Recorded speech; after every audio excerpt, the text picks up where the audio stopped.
사도행전 19장 21절에서 41절입니다. 신약성경 221페이지를 찾으시기 바랍니다. 먼저 21절과 22절 말씀을 함께 봉독하시겠습니다.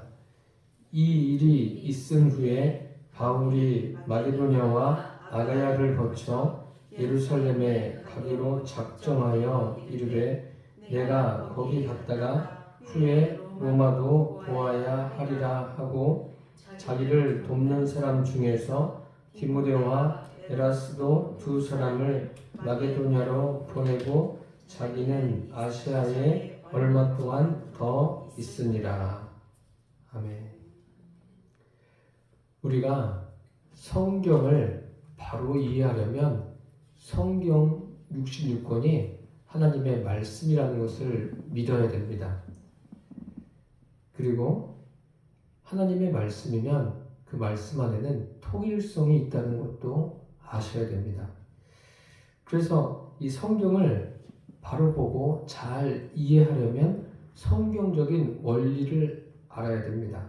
하나님이 어떤 원리로 성경을 기록했고 또 어떤 원리로 역사하시는가, 그것을 알면 성경을 읽고 말씀을 듣는데 큰 도움이 됩니다. 특별히 그 복음을 전하는 데 있어서, 전도하거나 선교하는 데 있어서 어떤 원리를 적용하느냐, 그것이 바로 사도행전 1장 8절 말씀입니다. 오직 성령이 너희에게 임하시면 너희가 권능을 받고 예루살렘과 온 유대와 사마리아와 땅끝까지 이르러 내 증인이 되리라.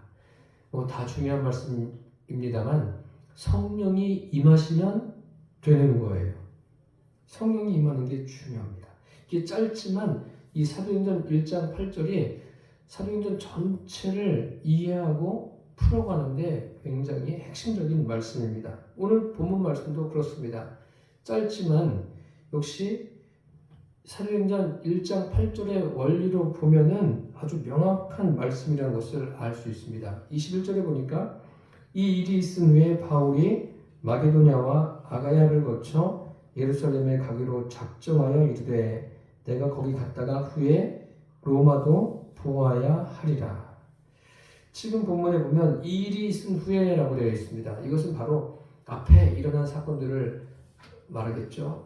사도행전 19장 1절에서 20절의 사건인데, 그 사도 바울이 에베소 윗지방에 가서 그 복음을 전하지 않습니까? 12명에게 복음을 전해서 그들을 하나님의 사람으로 세웁니다. 그 다음에 8절에서 또 20절에 보면은 이제 많은 사람들에게 복음을 전해서 많은 사람들이 자기들이 가지고 있었던, 자기들이 삶의 원리로 알고 있었던 마술책들을 다 태우는 그런 역사가 일어나지 않습니까?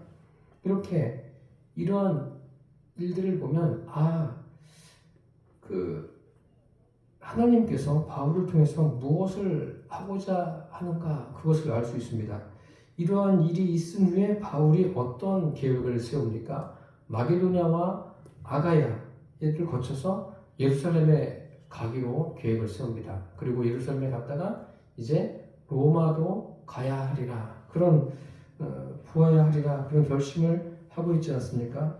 여기에서 보면은 이제 바울이 그 마게도냐와 아가야를 거쳐간다는 것은 그곳에도 이미 복음이 전해진 곳 아닙니까? 그 에베소를 그 중심으로 볼 때 에베소가 이제 예루살렘으로 한번 보십시오. 그 바울이 와서 그들에게 성령을 받게 하고 복음을 전하고, 그러면서 그 지역, 그 주변에 그 예루살렘과 유대와 또 사마리아에 해당되는 곳이 마게도냐와 아가야예요. 그런 다음에 이제 로마까지 내가 가서 보리라, 그렇게 하지 않습니까? 로마는 이제 땅끝이 되지 않겠습니까? 이제 우리가 이 1장 8절 말씀을 가지고 이 부분을 이렇게도 한번 볼 수 있다는 것을 여러분들에게 말씀드립니다.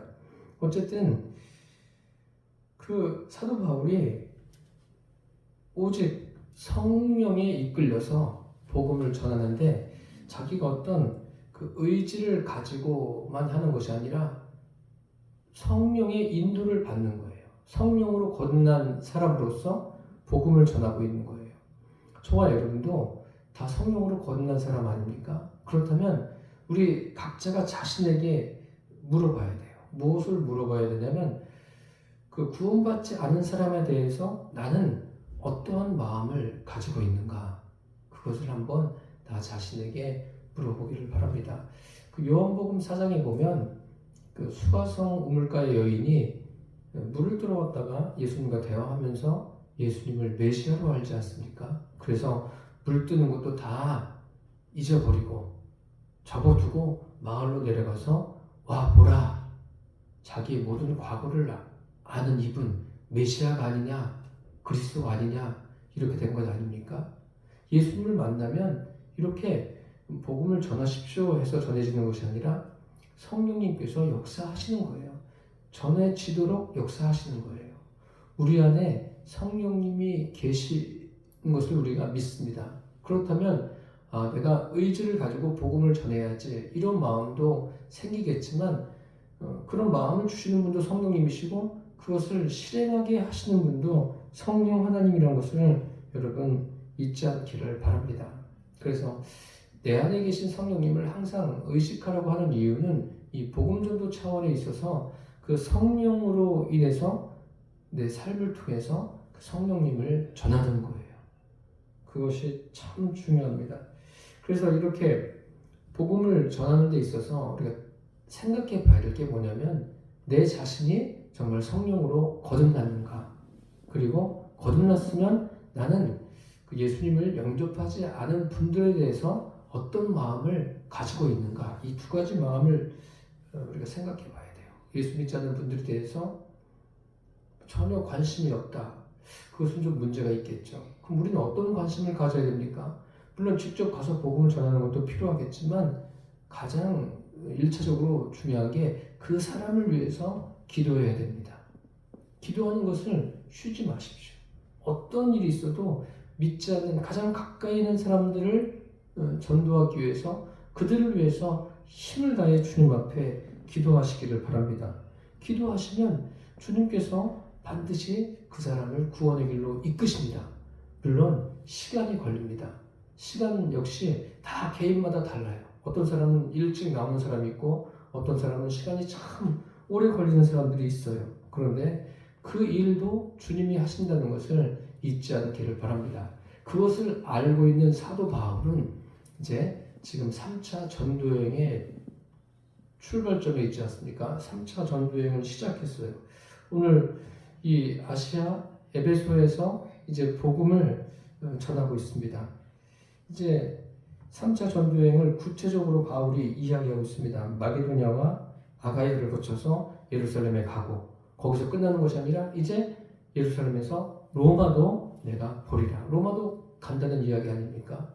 이런 계획을 가지고 있는 거예요. 우리가 지금까지 살펴본 대로 사도 바울이 그 사도행전 13장, 14장에 1차 전도여행을 하는 것을 보았어요. 그리고 15장에서 이제 2차 전도여행 시작을 앞두고 바나바와 그 마가 요한 때문에 심하게 다투지 않습니까? 그래서 바나바와 마가 요한은 구브로로 가고 또 바울과 실라는 이제 1차 전도여행 지역을 재차 방문하는, 그러다가 성령의 인도를 받아서 마게도냐로 와서 마게도냐 첫성 빌립보에서 복음을 전하고 가면서 교회들을 세우기 시작하지 않습니까? 그래서 세워진 교회가 데살로니가 교회, 또 베레아에서도 전하고 아데네스도 전하고 고린도에서도 복음을 전하지 않습니까?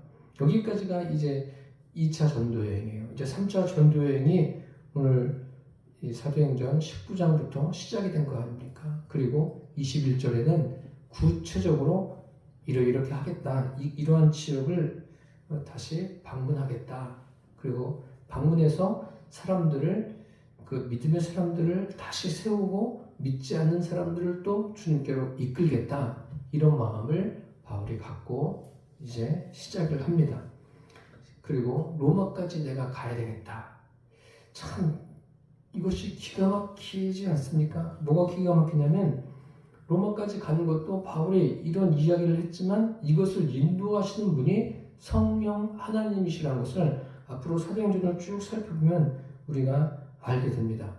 이제 로마까지 간다는 것은 결국 사마리아와 땅 끝까지 그 사도행전 1장 8절의 그 원리가 그대로 이루어지는 것을 우리가 볼 수 있습니다. 이 사도 바울을 보면은 참 큰 목회를 한 사람이에요. 우리가 큰 목회하면 무슨 생각이 듭니까? 큰 목회하면 큰 교회 그렇게 생각하지 않습니까? 근데 그것과는 달라요. 사도 바울이 한 목회는 오늘날 그 큰 교회들이 목회하는 그런 방식하고는 다릅니다. 뭐가 다르냐면 사람들이 그 목회자가 사람들을 돌보는데 그 사람이 굉장히 많으면 돌볼 수 있겠습니까? 물론 어떤 시스템을 가지고 또 많은 사람들을 지도자들을 세워서 맡겨서 할 수 있어요. 그런 거 말고요. 아예 그 사람에게 그 분야를 완전히 맡기는 것. 그래서 그 사람이 또 하나님께 받은 대로 자기의 그 사명을 감당해 나가는 그런 부분이 많이 다르죠. 그렇게 하는 교회들도 있기야 있겠죠. 있지만 그렇지 않은 교회들도 있습니다. 어쨌든 중요한 것은 사도 바울은 한 영혼 한 영혼을 굉장히 귀하게 여겼어요. 그래서 어떻게 합니까? 사람을 세웁니다. 에베소에 아볼로를 보내고 또 오늘 22절에 보니까 자기를 돕는 사람 중에서 디모데와 에라스도 두 사람을 마게도냐로 보냈어요. 자기는 아직 가지 않은 거죠. 아시아에 남아있는 것 아닙니까? 이렇게 한 사람 한 사람을 세우는 거예요. 그 지역에. 이런 것을 굉장히 바울이 잘하고 있습니다. 그 교회를 세우는데 모델이 되는 거죠. 바울이. 그래서 이 목회라는 게 뭐냐면 목회는 한 영혼 한 영혼을 다루는 거예요. 그래서 한 영혼 한 영혼을 굉장히 소중하게 여겨야 돼요. 귀하게 여겨야 돼요. 어떤 목회자 중심이 아니라 하나님 중심, 다시 말씀드리면 예수님이 중심이 되어야 돼요. 그리고 목적이 예수님이 목적이 되어야 되는 거예요. 교회, 모든 교회가 다 마찬가지예요. 사람은 뭐예요? 그럼 거기 세워진 목회자는 뭡니까? 목회자는 하나님이 사람들을 세우기 위해서 사용하시는 도구라고 생각하시면 됩니다. 어떤 통로 역할을 하는 것이 목회자예요. 그게 바로 저와 같은 목회자가 하는 일이에요. 그것은 뭐 교회 규모에 관계가 없는 거예요. 중요한 것은요, 이제 예수님이 목적이 되는 거, 그것이 중요한 거예요. 이제 사도 바울이 3차 전도여행을 하는 것도 목적이 무엇입니까? 목적이 다른 데 있지 않습니다. 사람들을 파송해서 세우는 목적도 다른 것이 아니라 예수님이 목적인 거예요. 예수님과 그곳에 있는 사람들과 만나게 하는 게 목적입니다. 저는 여러분들이 예배 드릴 때 주님을 만나기를 바랍니다. 이미 주님은 여러분 안에 성령으로 임하여 계십니다. 그런데 말씀 속에서 주님이 나에게 말씀해 주시는 그 음성을 듣고 또 내가 그 말씀으로 인해서 또 위로도 받을 수도 있고 또 소망이 되기도 하고 또 그 말씀 때문에 내 삶에 더 방향이 뚜렷해지는 그런 역사들을 경험하게 되기를 바랍니다. 결국 목적이 예수님이에요. 출애굽한 이스라엘 백성들이 왜 그 약속의 땅 가나안에 들어가지 못했습니까? 뭐 여러 가지 뭐 이유가 있겠죠. 뭐 가데스 바네에서 뭐 불평하고 원망하고 그래서 못 들어갔겠지만 그 직접적인 원인은 뭐냐면 하나님을 하나님으로 섬기지 않은 거예요. 자기들을 인도하는 모세에게 집중한 거예요. 그러니까 제가 여러 차례 말씀드리지만 모세가 보이지 않으니까 무엇을 만듭니까? 금송아지를 만드는 것이 사람입니다. 우리는 누구에게 집중해야 되냐면 하나님이 보내주신 독생자 예수님, 또 우리 안에 성령으로 임하여 계시는 성령 하나님께 그리고 하나님 말씀에 집중하며 살게 되기를 바랍니다. 바울이 그것에 집중해서 목회를 한 거예요. 전도 여행을 하는 것도 그것에 집중한 거예요. 무슨 그 세를 확장하려고 하는 것이 아니라 한 사람 한 사람 또 지역에 가서 사람들을 만날 때 그들에게 예수님이 누구인가 분명하게 복음을 전하고 그들을 믿음 위에 세우는 것, 예수 그리스도 위에 세우고 예수님이 목적이 되게 하는 것이 사도 바울의 사역의 목적입니다. 이것은 사도 바울만 아니라 오늘날도 교회의 목적이 바로 예수님이어야 된다는 사실을 여러분 결코 잊지 않게 되기를 바랍니다. 우리 23절에서 41절까지 함께 공독하시겠습니다. 그때쯤 되어 이 도로 말미암아 적지 않은 소동이 있었으니 즉 데메트리오라 하는 어떤 은장색이 은으로 아데미의 신상 모형을 만들어 직공들에게 적지 않은 벌이를 하게 하더니 그가 그 직공들과 그러한 영업하는 자들을 모아 이르되 여러분도 알거니와 우리의 풍족한 생활이 이 생업에 있는데 이 바울이 에베소뿐 아니라 거의 전 아시아를 통하여 수많은 사람을 권유하여 말하되 사람의 손으로 만든 것들은 신이 아니라 하니 이는 그대들도 보고 들은 것이라. 우리의 이 영업이 천하여질 위험이 있을 뿐 아니라 신 아데미의 신전도 무시당하게 되고 온 아시아와 천하가 위하는 그의 위엄도 떨어질까 하노라 하더라. 그들이 이 말을 듣고 분노가 가득하여 외쳐 이르되 크다 에베소 사람의 아데미여 하니 온 시내가 요름하여 바울과 같이 다니는 마게도냐 사람 가이오와 아리스다고를 붙들어 일제히 영국장으로 달려 들어가는지라. 바울이 백성 가운데로 들어가고자 하나 제자들이 말리고 또 아시아 관리 중에 바울의 친구된 어떤 이들이 그에게 통지하여 영국장에 들어가지 말라 하더라. 사람들이 외쳐 어떤 이는 이런 말을 어떤 이는 저런 말을 하니 모인 무리가 분란하여 태반이나 어찌하여 모였는지 알지 못하더라. 유대인들이 무리 가운데서 알렉산더를 권하여 앞으로 밀어내니 알렉산더가 손짓하며 백성에게 변명하려 하나 그들은 그가 유대인인 줄 알고 다 한 소리로 외쳐 이르되 크나 에베소 사람의 아데미여 하기를 2시간이나 하더니 서기장이 무리를 진정시키고 이르되 에베소 사람들아 에베소시가 큰 아데미와 제우스에게서 내려온 우상의 신전지기가 된 줄을 누가 알지 못하겠느냐. 이 일이 그렇지 않다 할 수 없으니 너희가 가만히 있어서 무엇이든지 경솔히 아니하여야 하리라.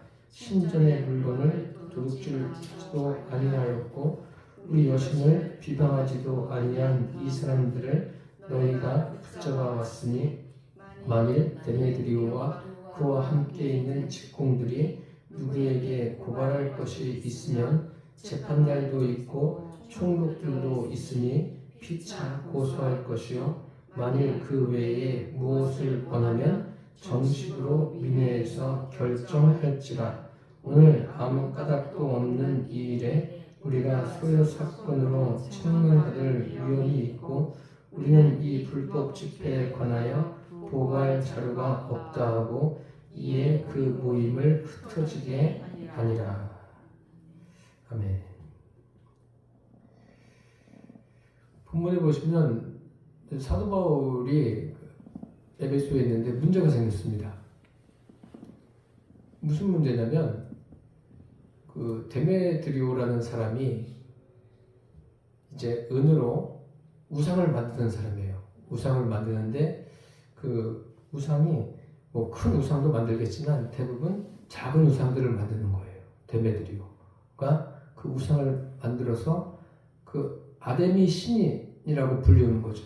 그러니까 우상을 만들어서 사람들에게 파는 거예요. 우상을 판매하는 사람인데 데메드리오 혼자 판매하는 게 아니라 그런 업종에 종사하는 사람들이 많았던 거예요.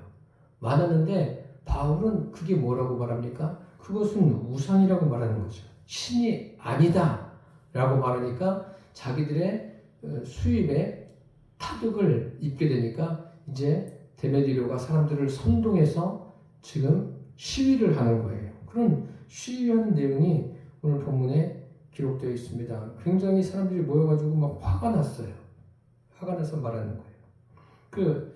이 사람들은 아데미의 신상 모형을 만든 거예요. 생각해 보세요. 신상 모형을 만들고 그게 신이라고 말합니다. 어떤 모형이 됐든 그것을 가지고 이것은 나를 지키는 신이야. 이렇게 생각하는 거예요, 사람들이.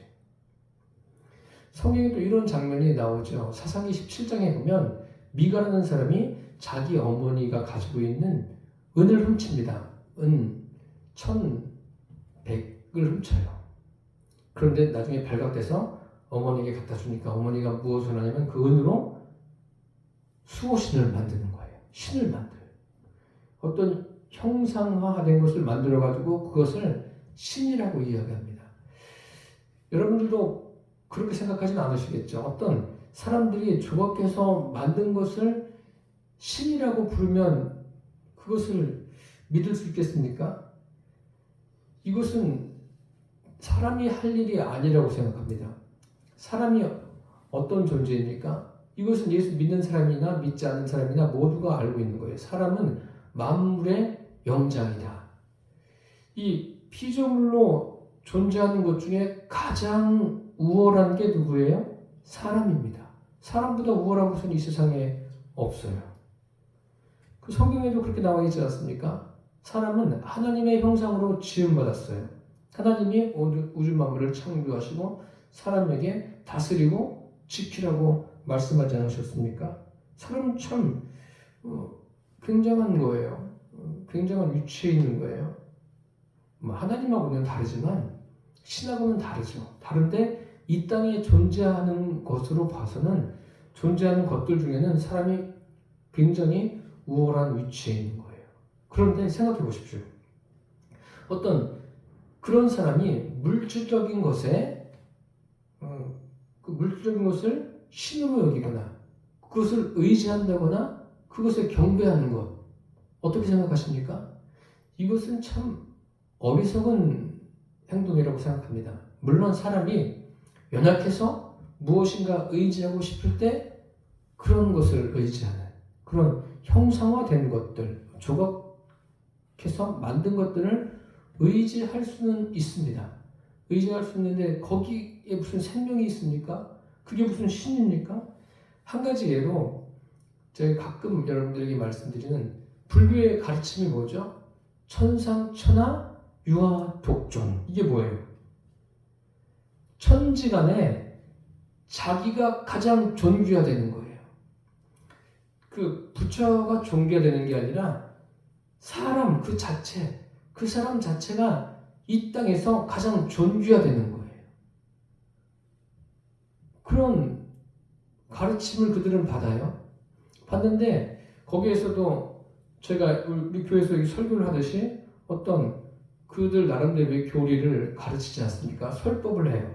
설법을 한 다음에 그 다음에 뭐를 합니까? 사람이 가장 존귀한 존재입니다. 이렇게 한 다음에 돌아서서 뭐 하죠? 그것이 끝나면 어떤 조각화된 그 형상에다가 절하고 빕니다. 그게 마치 신인 것처럼 그렇게 하는 거예요. 참 우리가 경배할 대상은 그 생명이 없는 사람이 조각한 것이 경배의 대상이 아니라 어떤 초월에 계신 분이 우리의 경배의 대상이 되어야 합니다. 조각한 것들을 경배한다는 것은 참 문제가 있는 거죠. 그 초월적인 존재, 신. 성경에서는 그분이 누구예요? 성삼일체 하나님이십니다. 우리는 성삼일체 하나님을 섬겨요. 그런데 어리석게도 예수님을 믿지 않는 분들은 결국은 그들이 섬기는 것은 뭐예요? 다 그럼 우상을 섬기는 거예요. 참 불행한 거죠. 오늘 지금 이 에베소에서 데메드리오가 사람들을 선동한 것은 다른 것이 아니에요. 자기들이 만든 것이 조그만 신, 뭐 그보다 큰 신, 더 큰 신, 뭐 이런 게 있는데 바울은 그게 신이 아니다. 그러니까 이것 때문에 난리가 난 거 아닙니까? 그 형상화된 게 신이라고 생각하는데 상식적으로도 그게 맞습니까? 우리 기독교 안에서도 생각해 볼 게 있어요. 뭐 말씀드릴 게 많지만 제가 신학교 다닐 때 그 교수님이 그런 이야기를 하더라고요. 우리 어머니는 그 주무실 때마다 성경을 머리맡에 탁 놓고 주무시면 편안하게 잠을 잘 주무신다고. 그럼 그게 뭐예요? 성경은 이 자체는 아무것도 아니에요. 이 안에 있는 말씀이 귀한 거지, 이 책 자체를 굉장히 막 우리가 그렇다고 함부로 그렇게 다루라는 이야기가 아니라 이 자체는 어떤 의미가 없어요. 이 말씀 자체가 의미가 있고 이 말씀 자체가 능력이 있는 것이지, 이 책이라는 것, 활자가 이 책에는 어떤 섬김의 대상도 아닌 거예요. 이건. 중요한 것은 하나님의 이 말씀 자체가 중요한 거죠. 그런 거 있지 않습니까? 로마에 가면은 그 베드로 성당이 있는데 거기를 들어갈 때도 들어가는 조건이 있어요. 그 이방 종교 보세요. 뭐 이슬람 사원이나 그런데 들어갈 때도 그냥 편한 복장을 가지고 들어가지는 않습니다. 거기 들어가는데도 다 뭐가 있어요? 어떤 그들만의 정해진 규칙이 있어요. 그 규칙을 지켜야 들어갈 수가 있는 거예요. 왜 그렇게 합니까? 거기를 거룩하다고 그들이 생각하기 때문에 그렇습니다. 그런데 실제로 그것이 거룩한 겁니까? 그렇지 않습니다. 그냥 그곳은 사람들이 만든 한 건물에 불과한 거예요. 오늘 여기 본문에 에베소에 있는 사람들을 보십시오. 이 사람들이 이 조각한 형상을 판매하면서 뭐라고 그럽니까? 이것은 신입니다. 그러면서 판매하는 거예요. 그러니까 사람들이 신을 돈 주고 사는 거예요. 돈 주고 사는 신이 무슨 신입니까? 신발은 우리가 돈 주고 살 수 있죠. 그런데 신을 돈 주고 어떻게 사요? 그것은 그냥 나무 조각, 돌 조각, 어떤 그 조각에 불과한 거예요. 근데 이들은 그렇게 해요. 그리고 이 사람들은 모여서 지금 자기들이 큰 소리로 에베소 그 도시가 떠나갈 정도로 소리를 지르고 있지 않습니까? 참 안타까운 거예요. 이들도 자기들이 지금 왜 거기에 모여서 소리를 지르는지 생각해 봐야 돼요. 그냥 소리만 고래고래 지를 것이 아니라 우리가 여기에 왜 모였는가? 지금도 그런지도 모르겠지만 그 유대인들의 그 교육과 그 대한민국의 교육을 그 비교해서 많이 이야기하지 않습니까? 전에도 그랬고 지금은 좀 뭐 달라졌을지 모르겠지만 우리나라 교육은 대체적으로 어떻습니까? 자녀들이 학교 갔다 오면 부모들이 묻는 게 뭐를 물어봅니까? 제일 먼저 성적을 물어보지 않습니까? 뭐 시험 잘 봤냐? 그런 거 물어보고 또 뭐 선생님께 칭찬받았냐? 뭐 그런 식으로. 그리고 유대인들은 어떻습니까? 유대인들은 학교에 가서 무엇을 질문했느냐? 그렇게 물어본다고 하지 않습니까? 근데 유대인들의 이 교육은 지금도 계속 이어지고 있는 거예요. 그러니까 그 생각하는 거, 그게 필요합니다. 생각해 봐야 돼요. 내가 지금 하고 있는 게 내가 무엇인가를 제대로 알고 하고 있는 건가? 아니면 그냥 어떤 그 군중 심리에 떠밀려서 지금 하고 있는 건가? 지금 이 사람들은 어떻습니까? 이 사람들은 그냥 군중 심리에 떠밀려 있는 거예요. 32절을 보십시오. 32절을 보니까 사람들이 외쳐 어떤 이는 이런 말을 어떤 이는 저런 말을 하니 모인 무리가 분란하여 태반이나 어찌하여 모였는지 알지 못하더라. 태반이나 내가 여기 왜 있는 거지? 서로 말이 다 달라요. 그리고 왜 있는지도 모르고 소리를 지르는 거예요. 똑같이 소리를 질러. 이 사람이 소리 지르니까 자기도 똑같은 소리를 내고 있는 거예요. 그 자기의 인생에 대해서 생각하지 않는 거예요. 생각해 봐야죠. 예? 이스라엘의 왕이었던 사울 왕도 많은 사람들의 지지를 받기를 원했어요. 그런데 하나님은 어떻게 하십니까? 하나님이 버리셨어요. 우리가 그 사울 다음에 다윗이 왕이 됐는데 이 다윗도 그 많은 사람들을 의지하려고 인구 조사를 하지 않습니까? 그래가지고 하나님께 호되게 그 꾸지람을 듣습니다. 그리고 예수 그리스도를 십자가에 못 박은 사람들을 보십시오. 그들이 목소리를 높여서 대제사장들이 선동하니까 십자가에 못 박아라 이렇게 해서 못 박게 되는 것 아닙니까? 신앙이란 것은요 절대로 외형적인 규모가 신앙이 아니에요. 외형적으로 크다고 거기에 막 뭐 눌릴 필요도 없어요. 그게 신앙이 아닌 거예요. 하나님의 전쟁이 성경에 여러 곳에 기록되어 있는데 하나님의 전쟁을 한번 보십시오. 그 외적인 곳에 전쟁의 승리의 요인이 있는 것이 아닙니다. 한두 가지 말씀드리면 그 출애굽한 이스라엘 백성들이 약속의 땅 가나안에 들어갑니다. 들어가는데 처음 만난 성이 여리고성이에요. 여리고성이 무너질 때 그 이스라엘 백성들이 뭐 힘을 규합해서 그 성을 무너뜨립니까? 그러지 않잖아요. 하나님의 역사하심으로 그 성이 무너져요. 그 사사기에 보면 그 기드온이 이제 전쟁을 할 때 사람들을 모집합니다. 많은 사람들이 왔어요. 모집했는데 그 사람들을 다 데리고 간 게 아니라 모집한 사람 중에서 추려서 300명만 남습니다. 그 300명과 10만이 넘는 이방 나라와 대적해서 어떻게 합니까? 결국 300명이 승리를 거두지 않습니까? 그 하나님께서 말씀하시고자 하는 것은 다른 것이 아니에요. 그 영적인 전쟁에서도 승리의 요인은 외적인 데 있는 게 아니에요. 외적인 것, 눈에 보여지는 것이 아니라 하나님의 능력으로 되어지는 거예요. 믿음이라는 것도 그런 거예요. 믿음은 뭐냐면 성령님이 내 안에 계시고 우리가 하나님의 말씀을 의지해서 나가기를 주님께서 원하시는 거예요. 많은 것이 진리가 아니에요. 다수가 진리가 아닙니다. 착각하지 마십시오, 여러분. 진리는 하나님의 말씀이 진리예요. 그래서 저와 여러분 안에 하나님의 형상이 온전히 회복되어져야 돼요. 사람이 어떤 존재입니까? 사람에게는 약점이 있어요. 뭐 약점이 많이 있지만 한 세 가지만 말씀드리면 사람들은 누구에게 그 존경을 받는다 할지라도 내면에는 뭐가 있냐면 죄의식이 있어요. 죄의식을 가지고 살아갑니다. 그래서 사람들이 때로는 심하면은 교회 다니면서도 이거 내가 하나님한테 심판받는 거 아닌가? 이렇게 걱정하면서 사는 그런 분들도 있습니다. 그런 죄의식이 있어요. 죄의식이 있기 때문에 예수 믿지 않는 사람들은 무엇을 찾습니까? 종교를 찾는 거예요. 그리고 그 사람은 이기심이 굉장히 강한 존재예요. 이기심이 강하다는 것은 결국 다른 것이 아니라 자기 중심적인 존재라는 거예요. 그리고 사람은 보이는 것에 약해요. 그 보이는 것을 믿음으로 알고 살아가는데 그것은 믿음이 아닙니다. 그래서 이런 사람들을 사람이 이렇구나라는 것을 우리가 알고 그들에게 우리가 복음을 제대로 전해야 되는 게 바로 저와 여러분의 임무예요.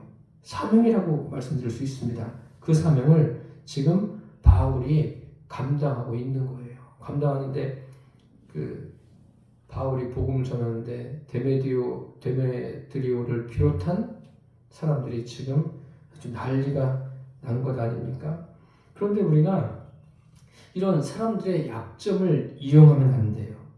그것을 이용해가지고 기복을 강조한다든지 이것은 문제가 되는 거예요. 그래서 우리가 주님께 그렇게 기도할 수 있어요. 하나님 부자가 되게 해주세요. 하나님 병을 고쳐주세요. 성공하게 해주세요. 이렇게 말씀은 드릴 수는 있어요. 그런데 이것이 목적이 되어서는 안 된다는 거예요. 왜요? 사람은 약하기 때문에 거기에 집중하면 그것이 신앙인 줄 알아요. 그것은 신앙이 아니에요. 주님을 향하는 하나의 과정은 될 수가 있어요. 무슨 말씀인지 여러분 아시겠습니까? 우리가 그런 말을 많이 하죠. 하나님과 인격적 관계다. 그게 뭐예요? 하나님과 인격적 관계라는 것은 하나님과 나와의 관계에서 나를 찾는 거예요. 내가 이러한 존재구나. 자기 자신을 발견하는 거예요. 자기 자신을 발견하고 자기 안에 있는 하나님의 형상을 회복하는 거예요. 이것이 하나님과 인격적 관계를 이루어가는 거예요. 오늘 본문에 왜 그 광장에 나와 있는지 모르고 소리 지르는 이 사람들을 지금 어떤 식으로 이 사람들을 지금 진화시킵니까? 그 서기장이 나와서 이야기하지 않습니까? 서기장이 나와서 이야기해요. 이야기하면서 지금 바울을 비롯한 그와 관계된 사람들이 뭐 신전의 물건을 훔친 것도 아니고 또 그 에베소 사람들이 섬기는 그 신을 비방한 것도 아니다. 그리고 당신들이 정말 할 말이 있으면 정식적인 절차를 밟아서 고소하라. 이렇게 하지 않습니까?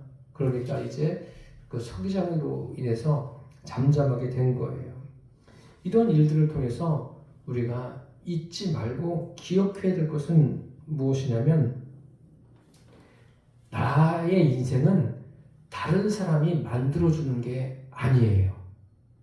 하나님과의 관계에서 내가 하나님을 통해서 내가 누구인가, 인간이 어떤 존재인가를 발견하는 거죠. 그것을 깨닫고 또 하나님께 가까이 갈수록 나의 연약함을 알게 되고 또 하나님을 믿게 되는 거 아니에요. 이 두 가지가 동시에 이루어지는 거 아니에요. 하나님을 믿고 나의 연약함을 알게 되는 것. 이게 다른 것이 아니라 믿음과 자기 부인이 동시에 이루어지는 거예요. 그래서 저와 여러분이 이제 주님을 섬기면서 주님을 믿는 거 아니에요.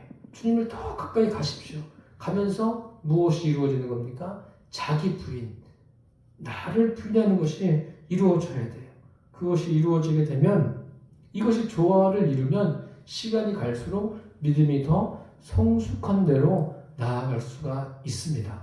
사도 바울의 그 전도 여행이 그것을 보여주는 거예요. 바울이 뭐 이쪽 가서 복음을 전하고 1차, 2차, 3차 로마까지 가서 참 많은 일을 했다.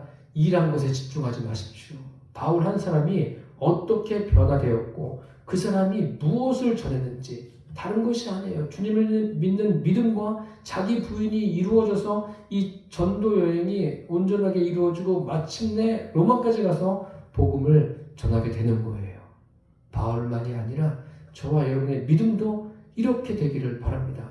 성령이 임하셔서 성령의 능력으로 내 삶이 사라지는, 내가 어떤 의지가 있어도 그 의지까지 성령의 다스림을 받고 통치를 받고 인도하심을 받아서 인생이 이렇게 사라지는 거구나. 그래서 주님 안에서 간증할 것이 많기를 바랍니다. 그런 삶을 통해서 복음이 전해지고 또 믿지 않는 영혼들이 주님께 돌아오는 역사가 일어나게 되기를 예수님의 이름으로 축복합니다. 기도하겠습니다. 살아계신 주님, 사도 바울이 3차 전도여행이 본격적으로 시작이 된 것을 우리가 보았습니다. 그 가운데 또 어떤 소동이 일어났습니다. 에베소에서 데메드리오가 사람들을 선동해서 소동을 일으켰는데 그것조차도 바울이 복음을 제대로 전했기 때문에, 그리고 우상이 무엇인가를 확실하게 이야기했기 때문에 그것이 사람들에게 다 이제 들추어지고 알려졌습니다. 주님, 우리도 주님을 향한 바른 믿음을 갖고 살아가게 하여 주옵소서. 주님을 믿고 날마다 나를 부인함으로 주님과의 관계가 더 깊어지게 하여 주옵소서. 예수님의 이름으로 기도드립니다. 아멘.